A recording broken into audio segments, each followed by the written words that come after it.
Bonjour les amis, j'espère que vous allez bien. Je vous retrouve aujourd'hui pour vous partager l'énergie de la prochaine nouvelle lune qui se forme dans le signe des Poissons à 1 degré du signe le 20 février prochain, donc lundi à 8h05 heure de Paris. Alors on se situe là dans un nouveau cycle lunaire qui démarre, rempli de potentiel, avec plein de nouvelles graines à faire germer et à voir pousser pendant tout le cycle lunaire à venir. Et alors là, il y a une particularité, c'est que nous avons quand même 4 planètes sur 10 qui se trouvent dans le signe des Poissons. Donc le Soleil et la Lune, bien sûr, à 1 degré du signe. Vénus, qui s'apprête à en sortir, puisqu'elle se trouve à 29 degrés 57 de ce signe, donc pour entrer en Bélier. Et elle forme encore donc une conjonction à Neptune, qui lui se trouve à 24 degrés du signe des Poissons. Donc, on plonge là dans les grandes eaux océaniques neptuniennes. Donc, on est dans le signe des Poissons, on est chez Neptune et chez Jupiter également. Donc, on regardera également les messages qu'ils ont à nous transmettre. Et quand on plonge comme ça dans les grandes eaux océaniques du signe des Poissons, on est en lien avec notre inconscient, avec notre idéal, avec nos rêves, nos intuitions, nos ressentis profonds, nos émotions. Donc c'est une nouvelle lune qui peut être quand même assez émotionnelle, assez sensible et à fleur de peau même. Donc c'est comme une fin de cycle. Vous savez, dans le signe des Poissons, on est dans le dernier signe de la roue zodiacale. Et ce 12e signe, c'est la fin de quelque chose, c'est la fin d'un cycle. Avant de redémarrer un nouveau cycle au moment du Bélier, lorsque les luminaires formeront donc la nouvelle lune d'ici un mois à peu près, dans le signe du Bélier. Donc là, c'est un temps de bilan, c'est un moment de fin des choses, comme un temps d'intégration, d'assimilation des 12 derniers mois qui viennent de s'écouler. Et c'est le moment également de nettoyer, de laisser partir, de laisser à ce cycle ce qu'on ne souhaite pas emmener dans le prochain. Donc il y a comme un nettoyage, une purge qui peut s'opérer pour nous amener vers le renouveau du printemps. Donc c'est comme un moment, vous voyez, de gestation, de préparation et à la fois aussi d'intégration. Alors on va voir que cette nouvelle lune, elle forme une conjonction à la planète Saturne. Alors Saturne n'est pas dans le même signe, n'est pas en Poisson, mais encore en Verseau, à 28 degrés.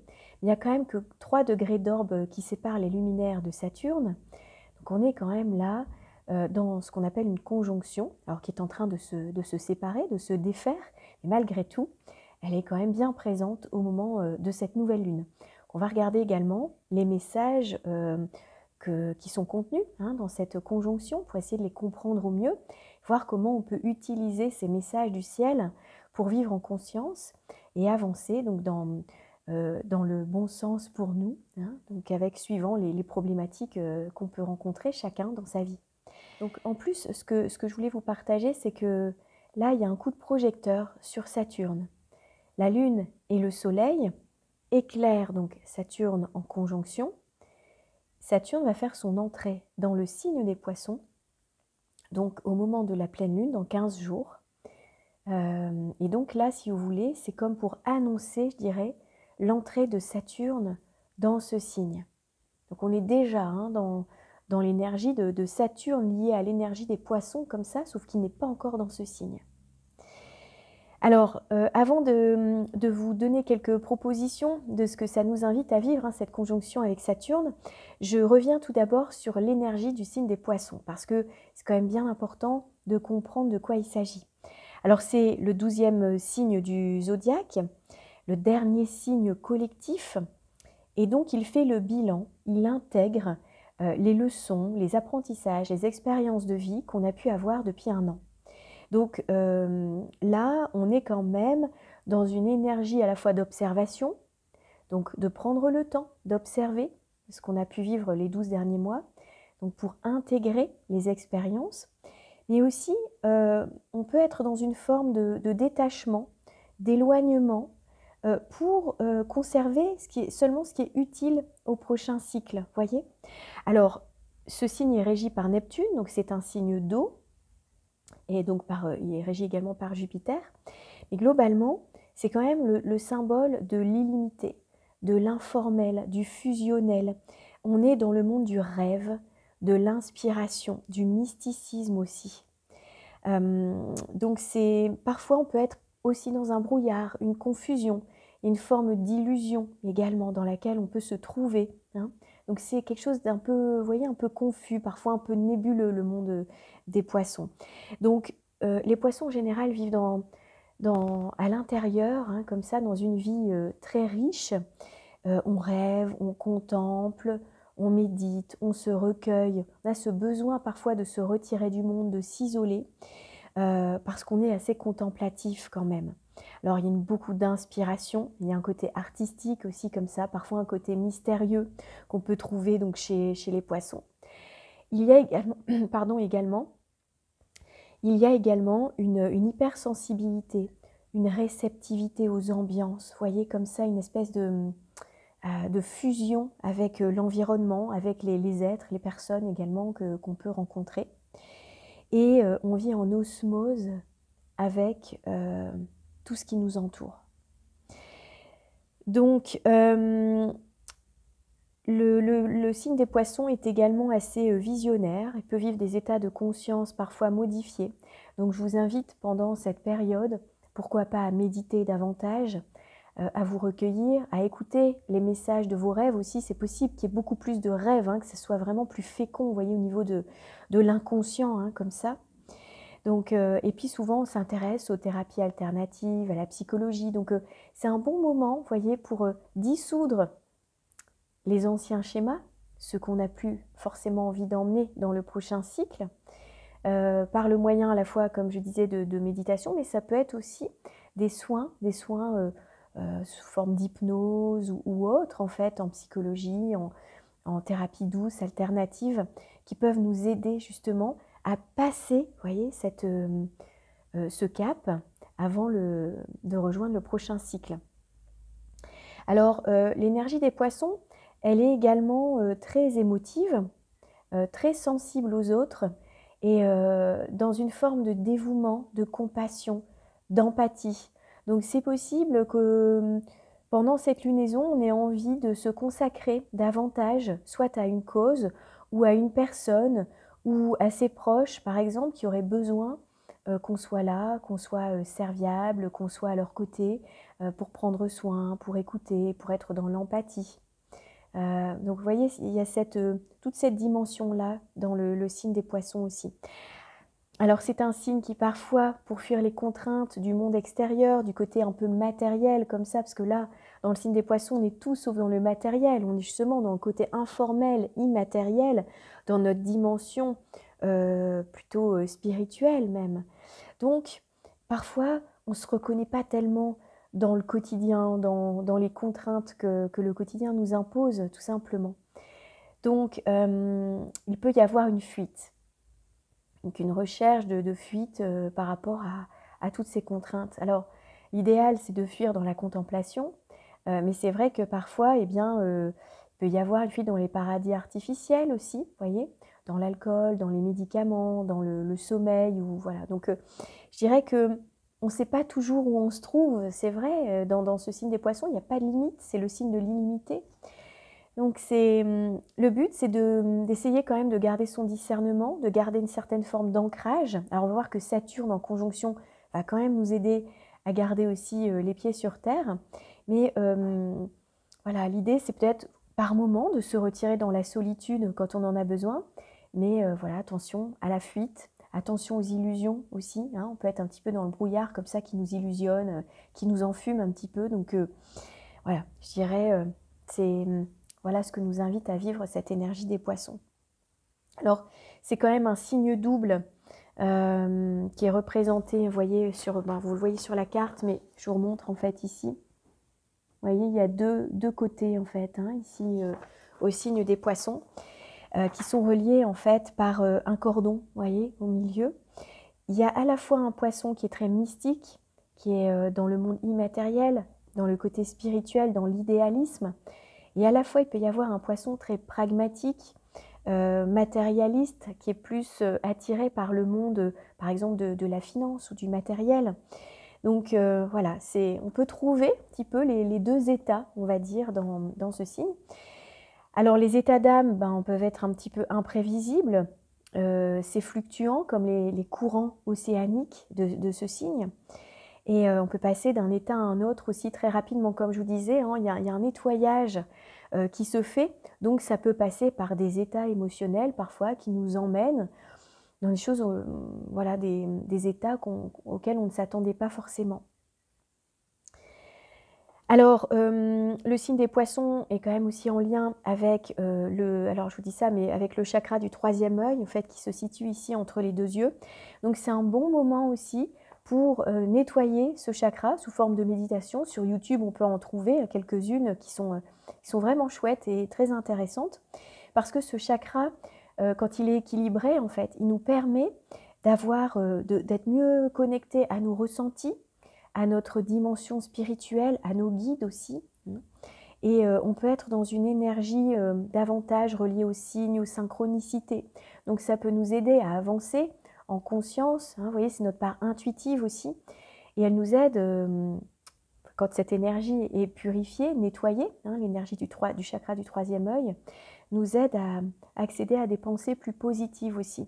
Donc à attirer à nous forcément de meilleures situations, de plus belles rencontres, voilà, et de se sentir globalement plus aligné et mieux avec soi. Alors, donc, les luminaires forment une conjonction à la planète Saturne.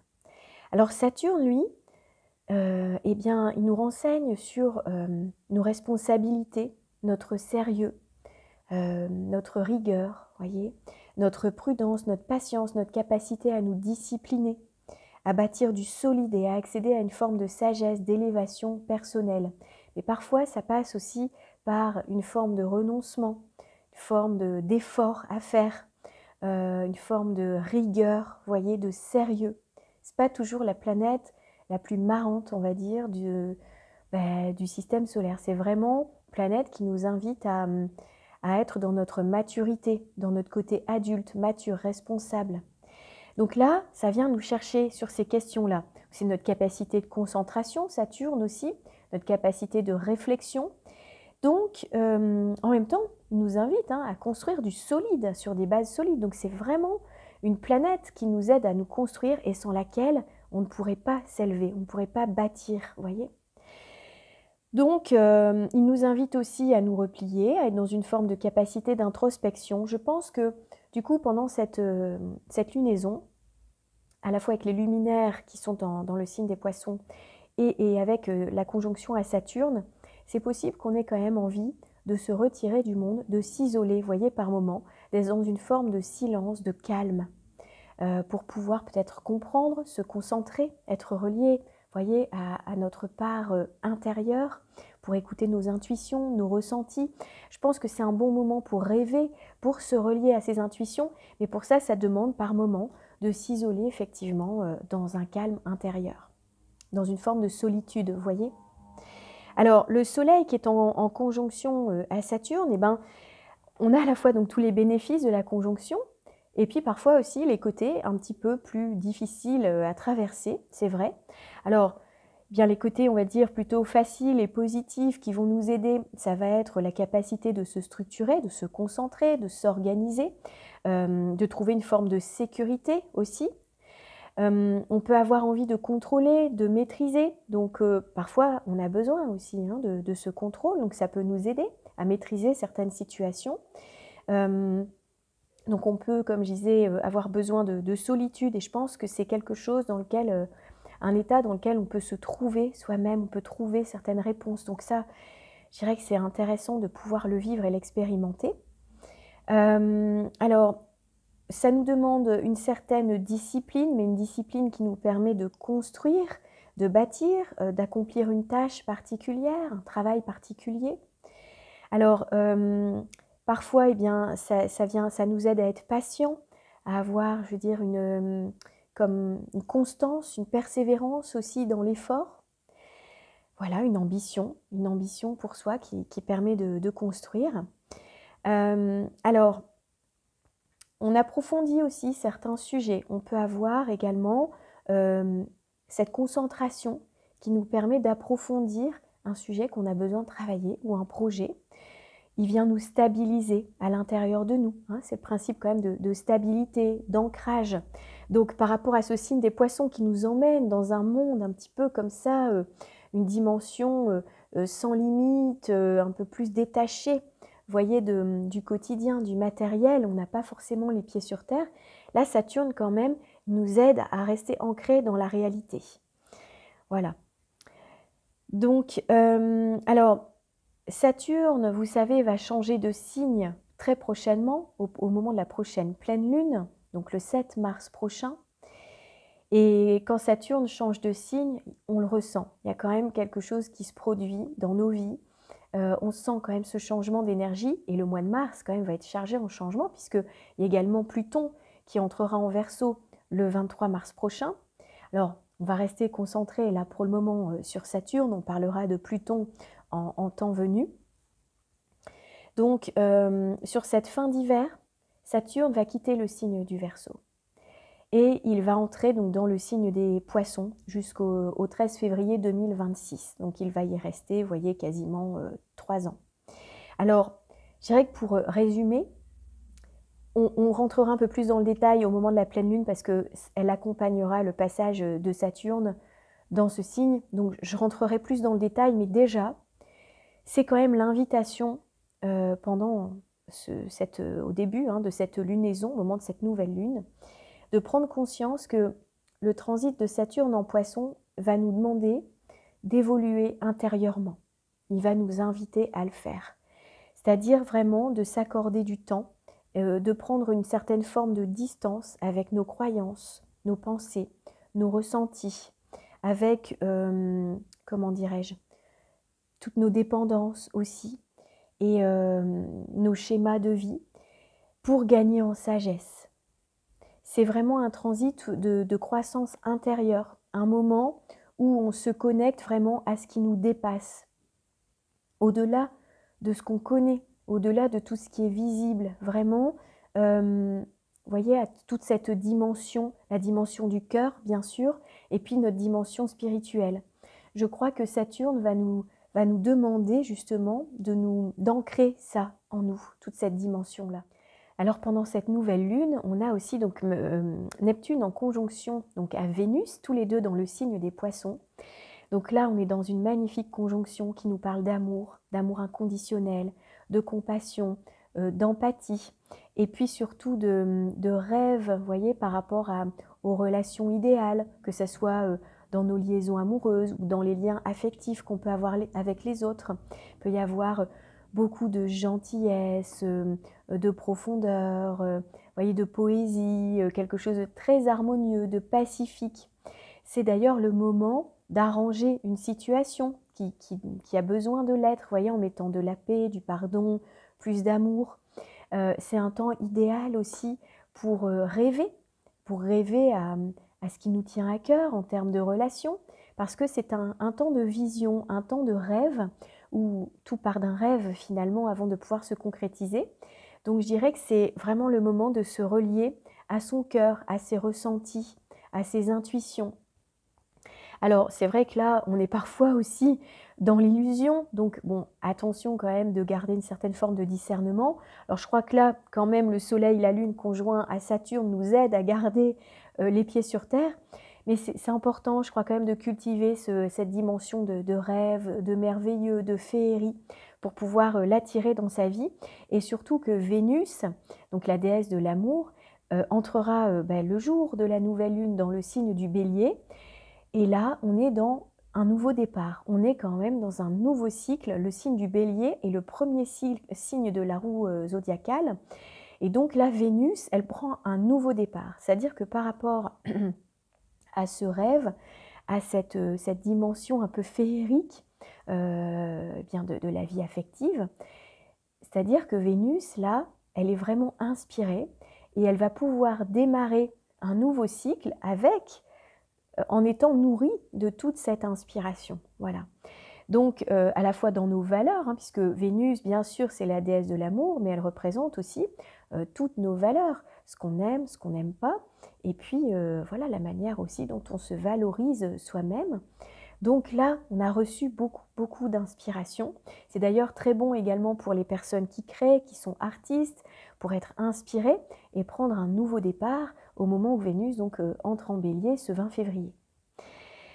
Alors Jupiter est également le deuxième maître du signe des poissons. Donc lui, il est en bélier et il est très bien aspecté donc, à Mercure qui se trouve en Verseau et à Mars qui se trouve en Gémeaux, en signe d'air. Donc là, on a un beau trio comme ça, très bien relié ensemble par des sextiles et également par un trigone entre Mars et Mercure.